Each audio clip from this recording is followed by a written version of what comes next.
What if everything you've been told about the Sahara is wrong? What if beneath the sand and silence lies a forgotten civilization, one with rivers, cities, even temples, erased not just by time, but possibly by design?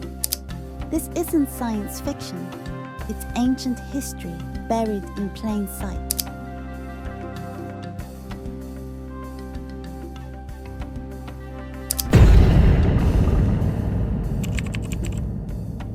They told us the Sahara was always a vast wasteland, lifeless, uninhabitable. But that's not true. In fact, what we're about to uncover could rewrite everything we think we know about Africa, early civilization, and maybe even human origins themselves. 10,000 years ago, the Sahara wasn't dry, it wasn't dead, it was green. Not just a little greener, but a full-blown lush ecosystem. Forests, savannas, flowing rivers, and massive lakes stretched across what is now the world's largest hot desert. Wildlife flourished, humans thrived, and for thousands of years it was a literal paradise. But over time, due to slow and complex changes in Earth's orbit, the monsoon patterns shifted. The rains stopped coming. Bit by bit, the rivers dried up. Forests turned to scrub, then to sand.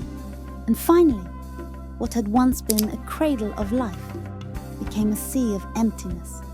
This transformation, now known as the African Humid Period, left behind one of the greatest archaeological mysteries of our time.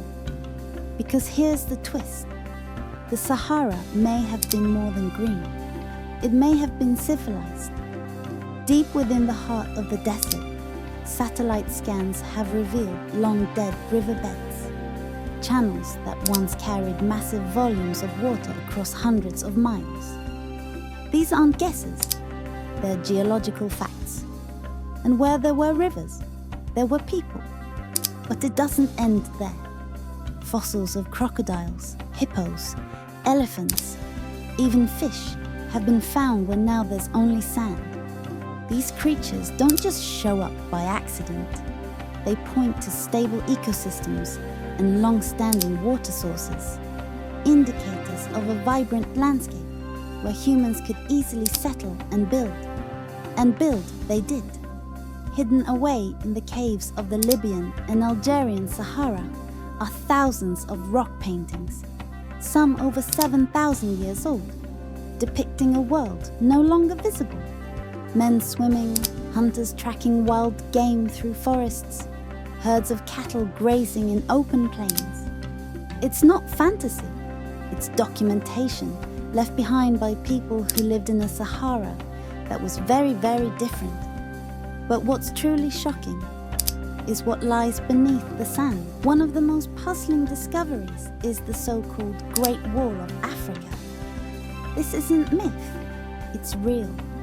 Massive stone structures stretching for miles across the desert, some resembling fortifications, others more like boundary markers.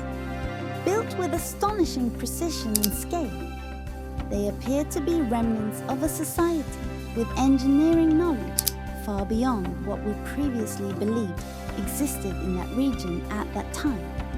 And here's where the mystery deepens. Why aren't these structures widely discussed in mainstream history? Why do they barely show up in textbooks or documentaries?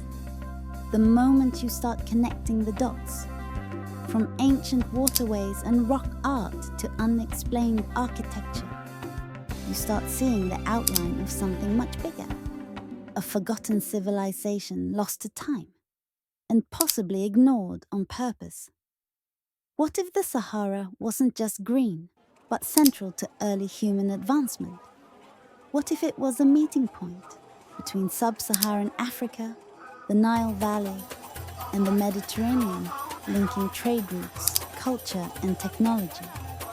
Some researchers now argue that this forgotten Sahara may have seeded later civilizations, that long before Egypt rose on the banks of the Nile, the knowledge may have come from the West. But of course, not everyone agrees. There's resistance, skepticism. Some scientists argue that the rock art is too ambiguous, that the stone structures could have been isolated efforts, not signs of a complex society, that the riverbeds, though real, don't prove civilization. But here's the uncomfortable question. What if the skepticism isn't just scientific, but political? Throughout history, Africa's contributions to human development have been downplayed or erased entirely. The Sahara, being remote and difficult to excavate, offers an easy excuse to ignore the inconvenient evidence. But with every satellite scan, with every uncovered artifact, that excuse gets weaker. And that raises another question. What caused this civilization to vanish so completely? One explanation lies in Earth's own movement, the gradual wobble of our planet, called axial precession, shifted the monsoon belt southward, starving the Sahara of rain over centuries. The lakes dried up, food sources dwindled, people either died or moved. But there's another theory. What if the shift wasn't gradual? What if something catastrophic happened? A sudden ecological collapse or violent event that forced entire populations to flee overnight? And if that's true, where did they go? Some scholars believe they migrated to the Nile Valley, to West Africa, even as far as the Sahel and beyond. And with them, they may have carried technologies, spiritual systems, and architectural styles that would later emerge in other African civilizations.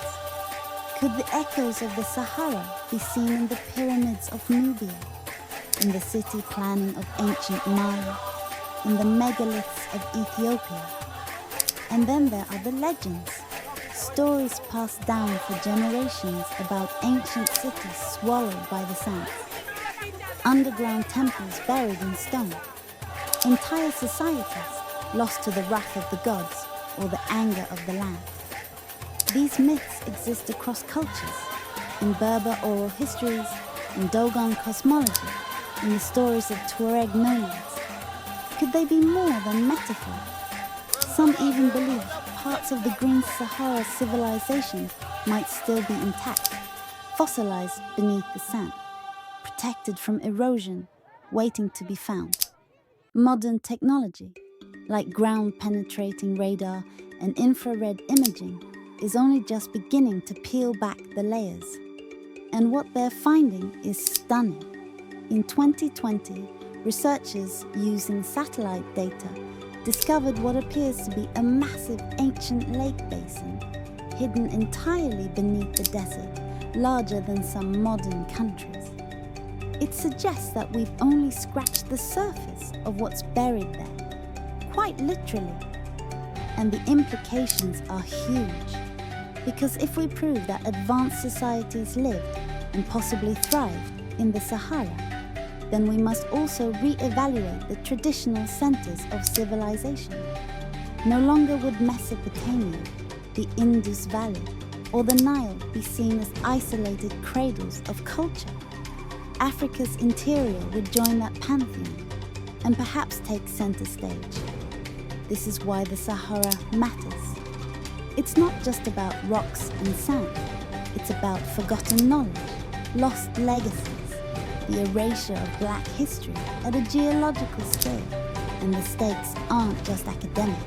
Imagine what rediscovering this lost world could do for the next generation of African scientists, architects, and leaders. Imagine what it could do for global narratives about where intelligence, creativity, and civilization originated. For centuries, history has been written from one direction. What if the Sahara is the missing page? Some futurists even suggest the Sahara could turn green again. With climate models predicting shifting weather patterns and large-scale geoengineering projects on the horizon, it's not impossible. Already, some countries are planting trees across the Sahel as part of the Great Green Wall initiative, hoping to push back against desertification. But imagine, what if one day we're not just reversing the Desert, but rediscovering a buried metropolis beneath it? It sounds like science fiction, but so did the idea that the Sahara was once a jungle. Now we know it's true. So what else are we missing? What else lies beneath the dunes, waiting to be unearthed? A temple? A library? The remains of an empire? One thing is clear. The Sahara is more than a desert. It is a mystery, a tomb, and maybe, just maybe, a time capsule for humanity itself. If this story challenged what you thought you knew, if it sparked your curiosity, or made you wonder about the world we've lost, then hit subscribe, because we're just getting started.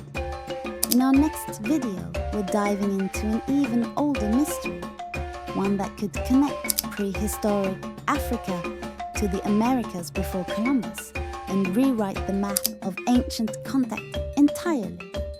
Stay curious, stay questioning, and whatever you do, keep digging.